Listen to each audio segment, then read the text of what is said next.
परिजनों के सम्मान समारोह में पहुंचे भाकियू टिकैत के राष्ट्रीय प्रवक्ता राकेश टिकैत पत्रकारों से रूबरू हुए और उन्होंने कई बड़े बयान दिए हैं। आइए आपको भी दिखाते हैं। बेवर क्षेत्र में आयोजित किए गए शहीदों के परिजनों के सम्मान समारोह में मुख्य अतिथि के रूप में पहुंचे भारतीय किसान यूनियन टिकैत के राष्ट्रीय प्रवक्ता राकेश टिकैत पत्रकारों से रूबरू हुए और उन्होंने पत्रकारों द्वारा पूछे गए सवालों का बेबाकी से जवाब दिया है। उन्होंने कहा कि जिसको इलेक्शन लड़ना है यह उनका चुनाव है। सरकार अगर कुछ ठीक करेगी तो जनता उनके साथ चली जाएगी, अगर यह कुछ ठीक नहीं करेंगे तो जनता दूसरी तरफ चली जाएगी। उन्होंने वन नेशन वन इलेक्शन को लेकर कहा कि वे राष्ट्रपति को ज्यादा पावर देंगे और जहां विपक्ष की सरकार होगी उसकी गिराएंगे। विपक्ष की 1 साल में सरकार गिरकर 4 साल राष्ट्रपति शासन लगाकर उस पर राज करेंगे। G20 को लेकर राकेश टिकैत ने कहा कि यह एक इंटरनेशनल प्रोग्राम है जो कभी किसी देश में होता है तो कभी किसी देश में। इस बार होस्ट भारत देश है, इसका दुनिया में बड़ा मैसेज आता है। इसको लेकर हमारा कोई विरोध नहीं है। विपक्षी गठबंधन इंडिया को लेकर राकेश टिकैत ने कहा गठबंधन को एक होकर लड़ना पड़ेगा। आंसू गैस का एक गोला चला नहीं, अभी मुद्दे बहुत हैं। मुद्दे केवल किसान संगठनों की ही नहीं और भी बहुत कुछ है। विपक्ष को सड़क पर आने की जरूरत है। घर में सोने से काम नहीं चलेगा, संघर्ष शुरू करना पड़ेगा।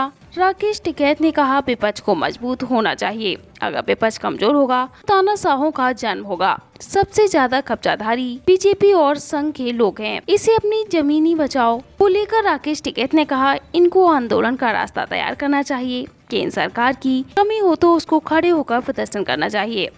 जब तक एक बार लाठियां नहीं चलेंगी आंसू गैस के गोले नहीं चलेंगे। देखो ट्रैक्टर तो हमारा है, हमने तो उस पे काबू पा लिया है। चुनाव आयुक्त की नियुक्ति को लेकर राकेश टिकैत ने कहा भारत सरकार हर संस्थानों पर अपना अधिकार करना चाहती है। राकेश टिकैत ने कहा हम पॉलिटिक्स से दूर हैं, इन्हें जरूर बता कर रहेंगे। इकट्ठा होकर संघर्ष करो सत्ता पाने के लिए। राकेश टिकैत ने कहा एसपी को लेकर एक बार फिर बड़ा आंदोलन होगा। हुआ है, क्या कारण है? मैनपुरी आएंगे, कुछ लोगों से भी मिलेंगे यहाँ पे और एक सामाजिक लोग हैं कुछ वो कार्यक्रम कर रहे हैं तो उनकी भी बात सुनेंगे। सामाजिक उसमें भी आना चाहिए, वे किस उस पर बातचीत करेंगे। 2024 का चुनाव टिकैत साहब बहुत ही अहम चुनाव माना जा रहा है। भाई अहम चुनाव तो ये है कि जिन्हें इलेक्शन लड़ना, चुनाव तो उनका है जिन्हें इलेक्शन लड़ना।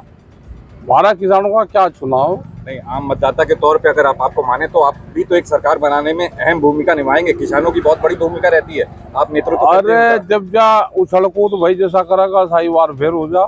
ये कुछ ये ठीक करेंगे तो लोग इनकी तरफ कुछ चले जाएंगे, ये कुछ नहीं करेंगे तो लोग भाई दूसरी तरफ चले जाएंगे। आप किसान लोगों का किन की तरफ समर्थन है? अभी समर्थन देखो, ये देखेगा कि यहाँ पे फसलों के दाम कौन दे रहा है।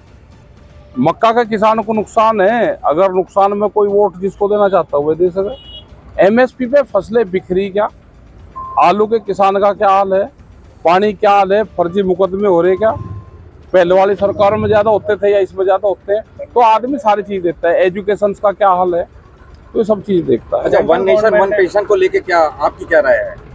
अभी इसमें पूरी चर्चा होनी चाहिए। वो ये है कि राष्ट्रपति को ज्यादा पावर देंगे,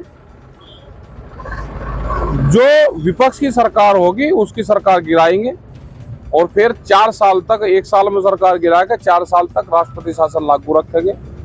क्योंकि अगर कोई स्टेट ठीक काम नहीं कर रही और वन नेशन वन इलेक्शन का पॉलिसी देश में है तो उसका इलेक्शन कैसे करवाओगे?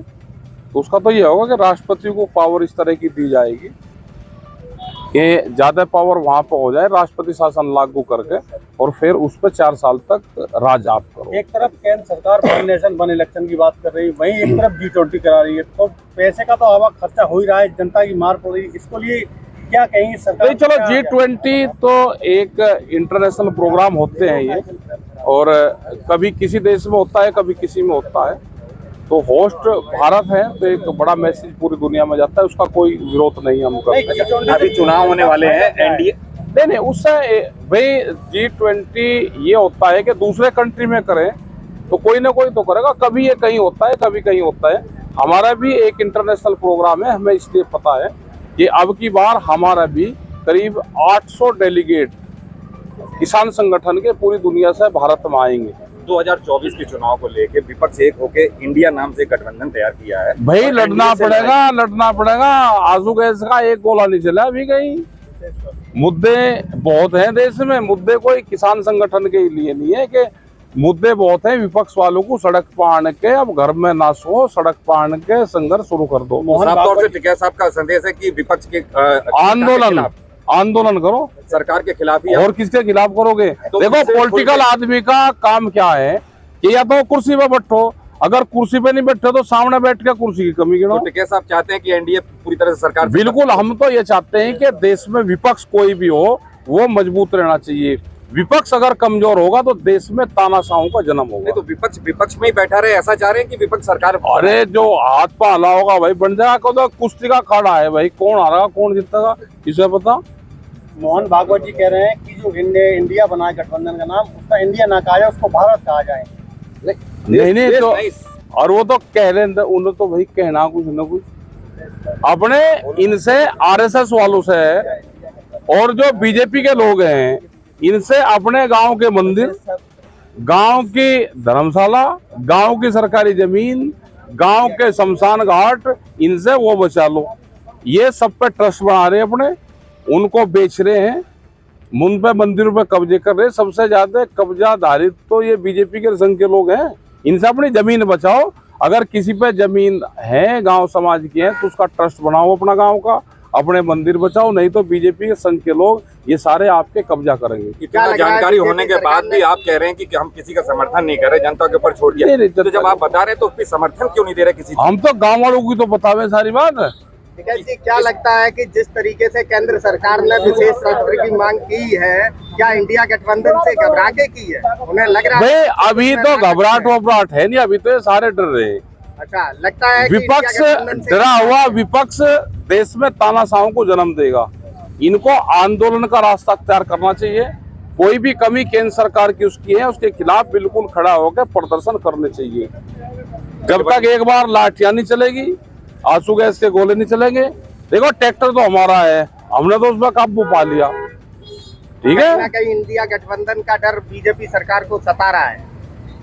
अभी पता कुछ नहीं, अभी तो खाड़े में वही मामला। चुनाव आयोग की नियुक्ति के लेकर पारदर्शिता खत्म दिखाई हो रही थी। बिल्कुल, क्योंकि सरकार अपने इसमें चीफ जस्टिस ऑफ इंडिया को अलग कर दिया। अलग कर देंगे ये बिल्कुल। भारत सरकार हर संस्थाओं के उस पर अपना अधिकार जमाना चाहती है। अब देश की जनता जानना चाहती है टिकैत साहब आगे क्या निर्णय लेने। आगे देखो, हमारा तो खेती किसानी का, मजदूर का, गांव गरीब किसान आदिवासियों की लड़ाई है, वो हम लड़ते रहेंगे। पॉलिटिक्स से हम दूर हैं। इन्हें जरूर बताते रहेंगे कि इकट्ठा होकर संघर्ष करो। किसके लिए? अरे अपनी सत्ता पाने के लिए करो, और किसके लिए करोगे? तो कोई तो पार्टी होगी सत्ता पाने के लिए। नहीं, सत्ता पाने के लिए तो जब गठबंधन इनका बन गया तो आगे सुनते रहेंगे। अभी तो लड़ाई लड़ो ना पहले भाई, जो बाद होगा वो तो बाद में होगा, पहले तो लड़ाई लड़ो। आपने एक बड़ा आंदोलन किया था, हाँ, जिसकी चर्चा रही। क्या इस तरह का आंदोलन फिर से आगे देखा जाएगा? एमएसपी के सवाल पे देश में बड़ा आंदोलन होगा। एक चर्चा पूरे देश में है कि एमएसपी मिलनी चाहिए। जैसे बिहार के किसान को अकेले मक्का पे 5,000 करोड़ का नुकसान है, धान पे भी उनको ऐसा ही है, लाखों करोड़ रुपए का एक स्टेट में नुकसान है। अगर हम यहाँ पे भी लगाए कि मक्का, बाजरे में और धान में यहाँ के क्षेत्र के किसानों को कितना नुकसान है, अगर एमएसपी गारंटी कानून देश में लागू हो जाए तो किसानों का कुछ भला हो सकता है।